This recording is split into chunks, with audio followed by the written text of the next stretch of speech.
आणि पाकिस्तान युद्धजन्य स्थितीत ट्रम्प यांनी घाईघाईत न विचारता केलेल्या मध्यस्थीवर न्यूयॉर्क टाइम्सनं आता टीका केली आहे। ट्रम्प यांना शांततेच्या नोबेलची घाई झाल्याचं दिसतंय असं न्यूयॉर्क टाइम्सनं म्हटलंय। ट्रम्प यांनी युद्धविरामाची घोषणा केल्यावर भारत कमालीचा नाराज झाला असं न्यूयॉर्क टाइम्सच्या लेखात म्हटलंय।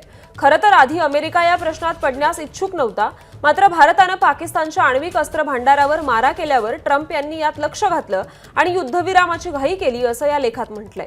भारत हा राजनैतिकदृष्ट्या अमेरिकेच्या जवळ आलाय।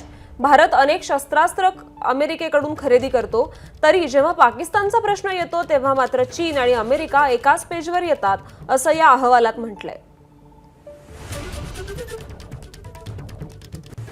तर न्यूयॉर्क टाइम्सच्या अहवालात ट्रम्प यांच्या बाबत नेमकं काय म्हटलंय आपण पाहूया। भारतानं पाकिस्तानच्या आण्विक शस्त्र भांडारावर मारा केला। भारताने आण्विक शस्त्र भांडार लक्ष्य झाल्यानं ट्रम्प यांनी मध्यस्थी केली।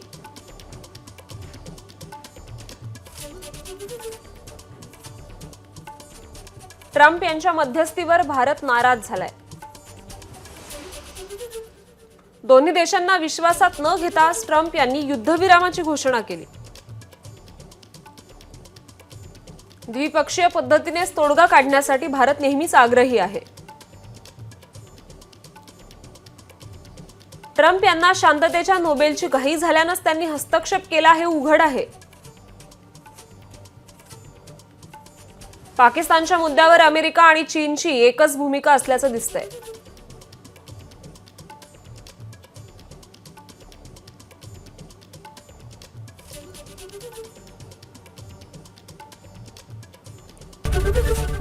एबीपी माझा, उघडा डोळे बघा नीट।